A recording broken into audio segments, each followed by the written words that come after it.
She has spent 5 iconic decades building an entertainment career as a singer, actress, talk show host, and author. God never gives you anything that you can't handle. I believe that too much to stand, I get on my knees to know that you had to keep living life. For decades, she stood on stages around the world wearing the brightest smile in show business.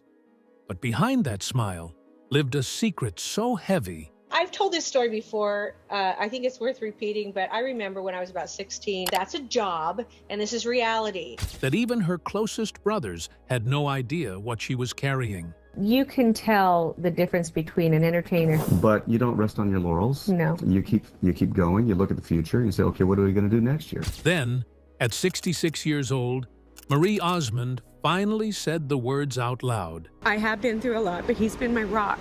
I went through a terrible divorce here. Did she do? And a terrible custody battle. And I lost a child here. And the answer she gave shocked everyone who thought they knew her story. The stage she walked away from. The lights at the Flamingo went dark on the 16th of November, 2019, and something inside Marie quietly shifted that night. After 11 straight years performing alongside her brother Donnie in Las Vegas, after exactly 1,730 shows, after more than 900,000 fans, she walked off that stage knowing the next chapter of her life was going to look completely different. She was tired in a way that money could not fix. Then came the offer that everyone thought would save her. CBS handed her a permanent seat on The Talk in May of 2019. Big announcement today on the CBS daytime show The Talk. As in Marie Osmond, she will officially join the ladies as co-host starting in September. She was sitting next to Sharon Osbourne, Cheryl Underwood, Eve, and Carrie Ann Inaba. And the country watched her settle into daytime television like she had been born for it. But anyone who has ever sat at a table with strong personalities knows that smiles on camera do not always match what happens during the commercial breaks. By April of 2020, the tension behind the scenes had become impossible to hide. Sharon reportedly looked at Marie one day and said, "You are nothing like me." And from that moment forward, something between them never recovered. Insiders later told Page Six that Sharon and Cheryl threatened to walk away from the show unless Marie was removed. Carrie Ann Inaba was reportedly the only co-host fighting to keep her on the panel. When Marie announced her exit in August of 2020, she did not throw a single punch in public. She thanked the producer, John Redman, by name. She joked that she and her husband, Steve, had not been this alone together since 1982, when their last children left for college. It was classic Marie, kind on the surface, with a quiet refusal to give anyone the drama they were waiting for. While the world expected Marie to launch her own Las Vegas residency, she did the opposite. She walked away from the Strip entirely and started touring with full symphony orchestras instead. She released a classical album called Unexpected on her own record label in December of 2021. Meanwhile, her brother Donnie opened his own solo show at Harrah's Las Vegas on the 31st of August, 2021. Donnie Osmond will be returning to Las Vegas with his first ever solo residency at Harrah's. The new show kicks off next August. So while Donnie stayed where the spotlight was hottest, Marie chose a quieter kind of greatness.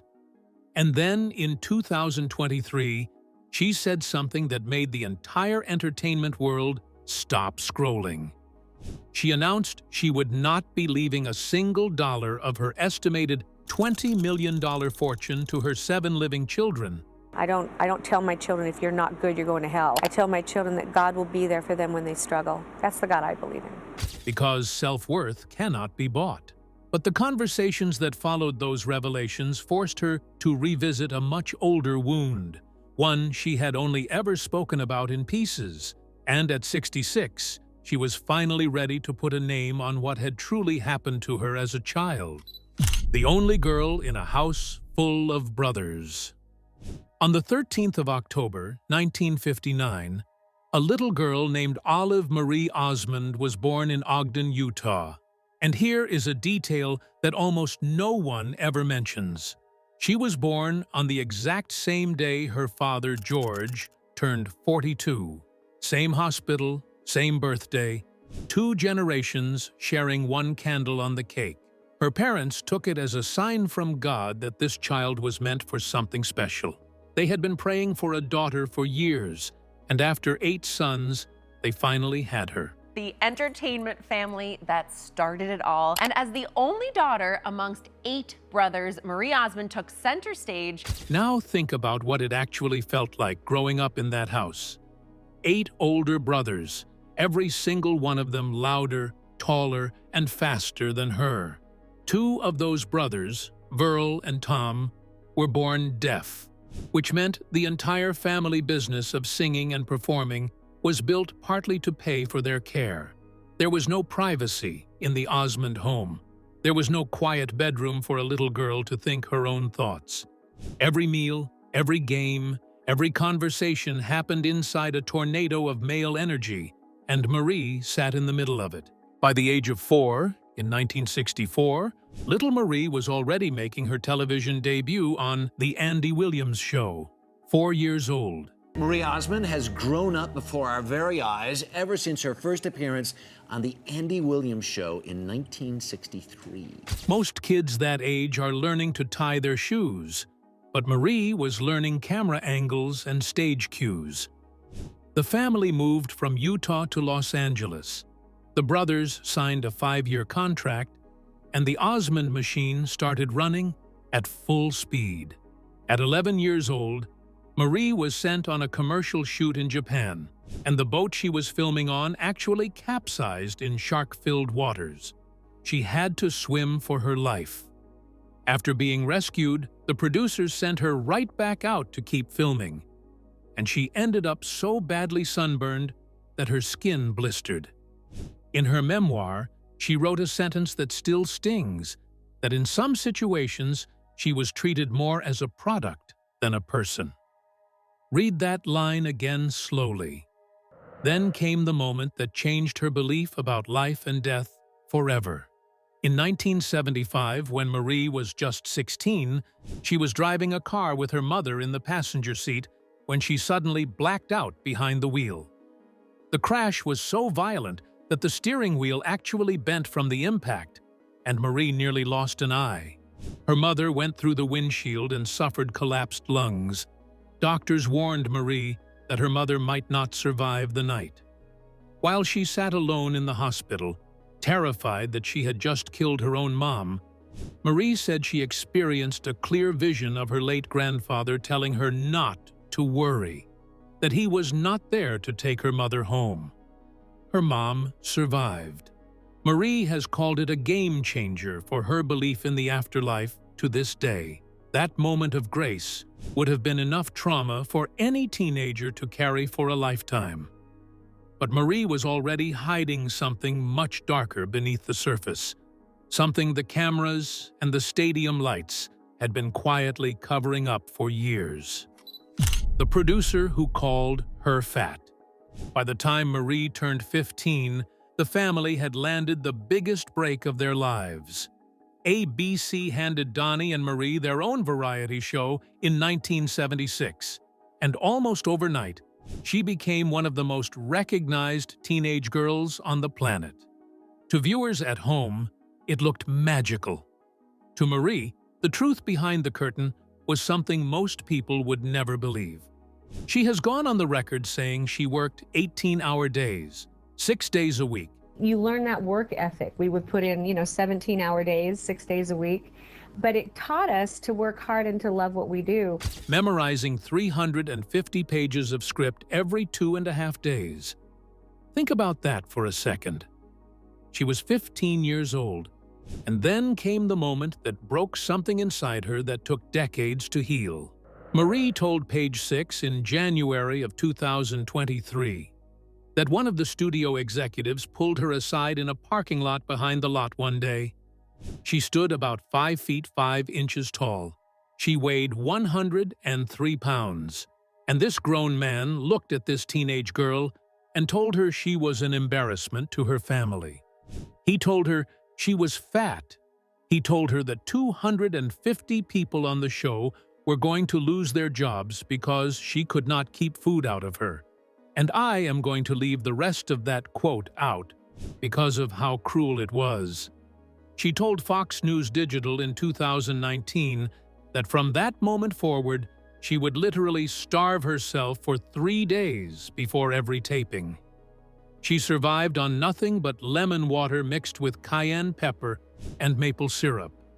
That recipe, by the way, is the same starvation method that Beyoncé would later use to drop weight for the film Dreamgirls 30 years later. Marie's weight dropped to 92 pounds. The hits did not stop coming.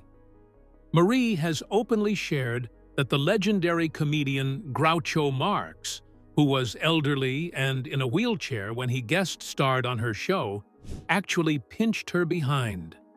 She has called him a dirty old man in interviews. She was a teenage girl, and a Hollywood icon felt entitled to her body in front of everyone. That was the world she was living in. Every week, she stood next to women like Cher, Farrah Fawcett, Jaclyn Smith, Cheryl Ladd, and Raquel Welch, and she felt invisible beside them. She later wrote that next to Cher, she felt like the ugly duckling. The only bright light during those years was a friendship most people never knew existed. The television legend Lucille Ball took Marie under her wing. The two of them would sit at Lucy's house playing Scrabble for hours, while the older woman shared stories from decades in Hollywood. For a girl drowning in male executives and male critics, finally having a powerful woman in her corner felt like coming up for air. Then, in 1978, came a casting offer that would have changed everything for her. The producers of the movie Grease offered Marie the role of Sandy. She turned it down. She told Watch What Happens Live in 2016 that the part felt too edgy, and she did not like the idea that the female lead had to turn bad just to get a man's attention. She believed the man should work to earn the girl, not the other way around. Olivia Newton-John eventually got the role. The producers softened the character for her, and the rest became cinema history. But Marie does not regret it. What none of those producers, none of those co-stars, and none of those millions of viewers knew was that the smiling teenage girl on their television screen was carrying a secret so heavy that she could barely walk under it. And next, you are going to hear, in her own words, exactly what she was hiding, a secret she carried for 40 years. For nearly 40 years, Marie Osmond kept the most painful chapter of her life completely private. Her own brothers did not know. Her closest friend did not know. The man she eventually married did not know for years. Then, in 2001, she released a book called Behind the Smile, and inside that book, she finally wrote down the words she had been swallowing since childhood. She had been sexually abused, multiple times, by multiple people. She has said clearly that the abusers were not members of her family. They were not her parents. They were not her brothers. They were people her family trusted. They were people who happened to be in places her parents believed were safe. And every single time it happened, the person hurting her threatened her into staying quiet. She has said she truly believed that if she told the truth, her brothers would be harmed, her parents would lose everything, and the family business would collapse overnight. So she did what so many child victims do. She buried it. When Larry King interviewed her about the book in 2009, Marie did not flinch. She told him plainly that the abuse was real, that it was sexual, and that her sense of personal boundaries had been destroyed from a very young age. Years later, in 2018, She sat down with Dr. Oz and said something that revealed she had finally made peace with her past. She told him that the people who did those things to her are now dead. Just that one sentence. It carried more weight than any speech could have. But the moment that truly stopped me, and will stop you too, came on The Talk on the 21st of October, 2019. Marie looked into the camera and admitted that as a child of 8 or 9 years old, she genuinely believed she might be gay. And the reason was not that she was actually gay. The reason was that the abuse had made her so afraid of men and so disgusted by them that she could not imagine ever wanting one near her. That confusion stayed with her for years. She thought something was permanently broken inside her.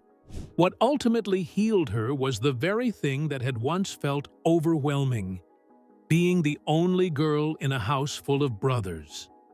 Watching her father, George, love her mother.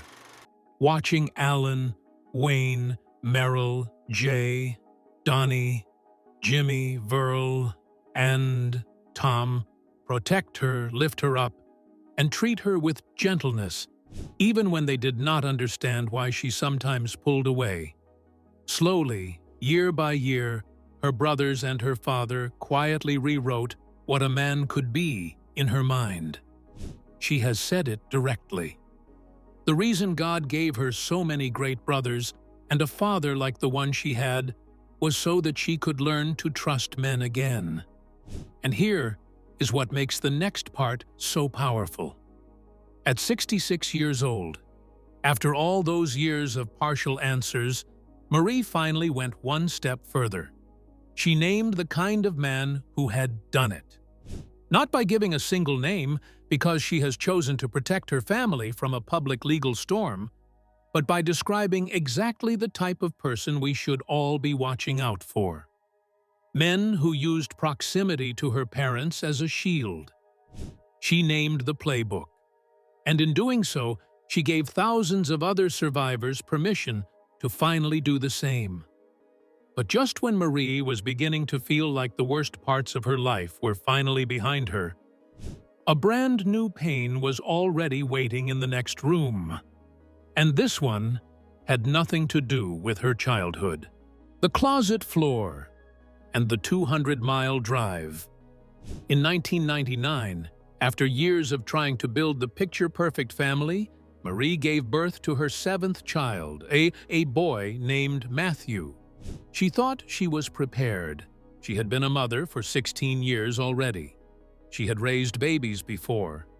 But something happened to her body and her brain after Matthew was born that she had never experienced in her life. The sadness came in like a wave that would not stop. The exhaustion was so deep that she could not move from the floor for some days. And underneath all of it lived a kind of shame she could not even put into words. In her memoir, she described a scene that I think every parent reading this should sit with for a moment. She was alone in her closet. She had collapsed into a pile of her own shoes. And she wrote that it felt like she was looking down a long, dark tunnel with the exit sealed shut. Another day, she was sitting on her own kitchen floor, sobbing so hard her body was shaking, and the only thought in her head was, "This cannot possibly be me." Then came the day she did something she still cannot fully explain. She handed her nanny her bank card and a stack of blank checks. She told the woman that there was something deeply wrong with her, and she had to leave until she figured out what it was. And then she got in her car and drove 200 miles up the California coast. Her marriage was already cracking by that point. Marie and Brian Blosel, the man she had married on the 28th of October, 1986, had already separated once briefly in 1998. They reconciled, but the foundation was never quite the same. And then, in August of 2005, a fire broke out in their family home. Her husband Brian saved the children by quickly closing the garage door to slow the flames. The house survived, Marie later wrote that the fire did something strange to her marriage. It magnified for her every single way that she and Brian had quietly drifted apart over the years. The flames did not destroy the marriage. They just made her finally see what was already gone. Then, in August of 2006, came the moment that the tabloids ran with for weeks. Marie was suddenly hospitalized, and certain magazines immediately ran headlines claiming she had attempted to take her own life. Her team pushed back hard. Her spokesperson explained that Marie had simply had a bad reaction to a medication she was taking and had blacked out. Her longtime manager, Carl Engelmann, told reporters that dealing with the tabloids was like punching jello. But the damage to her reputation was done. And the next year, in 2007, Marie and Brian quietly finalized their divorce after 21 years of marriage. She thought that was rock bottom. And then the phone call came that would split her life into a before and an after, the kind of call that no mother on earth ever wants to receive. The phone call she missed. In the fall of 2007, just months after her divorce, Marie did something nobody saw coming. She joined the cast of Dancing with the Stars. She was 48 years old. She had just lost 50 pounds on a strict eating plan. And honestly, this is the part of her story I love the most, because her son Stephen Jr. had finally sat her down and told her the truth. He said, "Mom, we are going to lose you. You are going to die. You need to lose the weight." So she did it for him. She danced her way to a third-place finish. But during one episode, the country watched her samba beautifully across the floor, finish her routine, and then suddenly collapse right there on live television while the judges were giving their critique. The whole studio froze. Host Tom Bergeron rushed over. When she finally opened her eyes, the first two words out of Marie's mouth were, "Oh crap, that is who she is." Even in a medical emergency, the woman cracked a joke. The success of that season led directly to the biggest professional reunion of her life. In September of 2008, Marie and her brother Donnie opened a residency at the Flamingo in Las Vegas.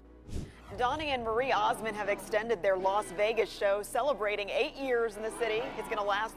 It was supposed to be a 6-week trial run. It ended up running for 11 straight years. At the peak of that show, each sibling was reportedly earning $1.6 million per year, plus 40% of the ticket sales. That is what you call a comeback. Then came 2009, which became one of the hardest years of her life, even before the worst one. Marie made the decision to fire her manager, Carl Engelmann, after 35 years working together. Now, here is the part most people miss. Carl Engelmann was not just her manager. He was the father-in-law of the legendary host Larry King. So when Marie walked into Carl's hotel room at 5 in the morning on the 12th of September, 2009, and told him their professional relationship was over, she was severing a personal connection that ran through some of the most powerful living rooms in Hollywood. Her lawyer, Marty Singer, told the press that Carl had breached his fiduciary duty to her. Carl pushed back with his own lawsuit. Eventually, the two sides settled in private arbitration, but the trust was gone. That same year, Marie's daughter Jessica came out to her as gay. And here is what made Marie's response so quietly revolutionary for a woman raised in the Mormon faith. She did not hesitate. She told a Los Angeles radio station that she believed every person should have the right to share their home and finances with someone they love. She has since walked her daughter down the aisle. She flew in for Jessica's wedding to her wife Sarah in June of 2019. And she has said many times that God did not make only one color of flower. He made many.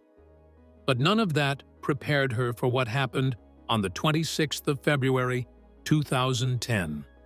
Around 9 o'clock that Friday night, her 18-year-old son, Michael Blosil, jumped from the 8th floor of his apartment building in downtown Los Angeles. He was a fashion student. He left a note that broke the world's heart. In that note, he wrote that he had no friends and that he could never fit in anywhere. Toxicology reports later confirmed there was no presence of illegal substances or alcohol in his system. It was simply pain, the kind of pain depression creates that nobody else can see. When Marie spoke to Oprah about it later that year, she said something that I want you to read very slowly. She said that when she heard Michael tell her he had no friends, it brought her right back to her own depression, because that was exactly how she had felt during her worst days. She had told him she would be there on Monday. She had promised him it was going to be okay. But she said the truth she learned that night was simple and devastating. Depression does not wait until Monday.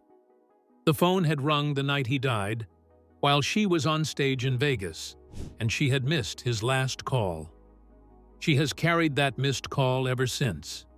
2 weeks after the funeral, Marie went back on stage in Las Vegas. People were angry. People sent her cruel letters. People said terrible things about a grieving mother. But she has explained very clearly why she did it. The stage was her safe place. If she did not get back up that one time, she knew in her bones that she might never get back up again. She did it for Michael. She did it for her other children. She did it because she had to teach them that you keep living, even when living feels impossible. And then, in May of 2011, the universe finally handed her one good surprise. She remarried her first husband, Stephen Craig, in Las Vegas. She actually wore the same wedding dress she had worn the very first time she married him back in 1982. She said in interviews that nothing is ever an accident, and that God simply has his own timing for things. 26 years apart, and the same two hearts finally found their way back to each other. The brother she drove to see. By the time 2025 arrived, Marie was finally entering a season of her life that felt steady.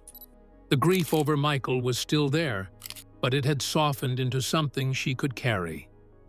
The talk drama was behind her. Her symphonic Christmas tours were selling out across America. Her marriage to Steve was happy.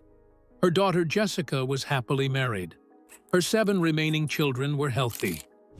And then, on the first day of January 2025, she got the kind of news that knocks the wind out of any sibling.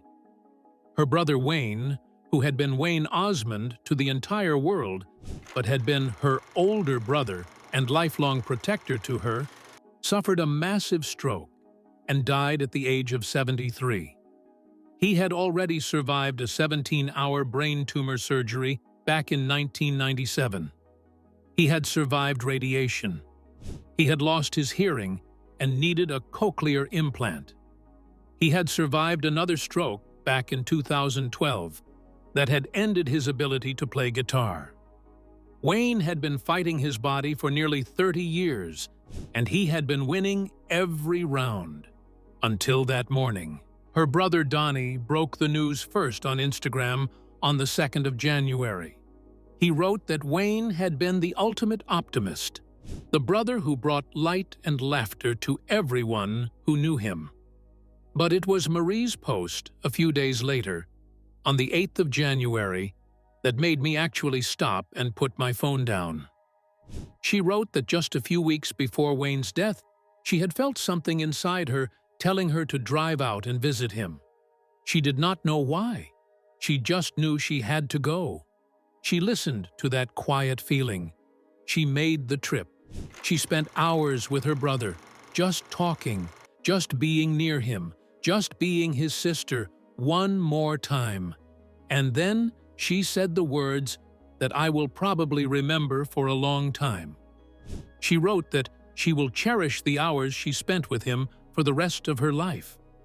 She had no idea, when she got back in her car after that visit, that just a few days later, Wayne would have the stroke that would end his life. Sometimes the universe whispers to you, and Marie listened. Most of us would have put off that trip. Most of us would have told ourselves we would visit next month. She did not. And that one decision gave her one of the most precious memories of her entire life.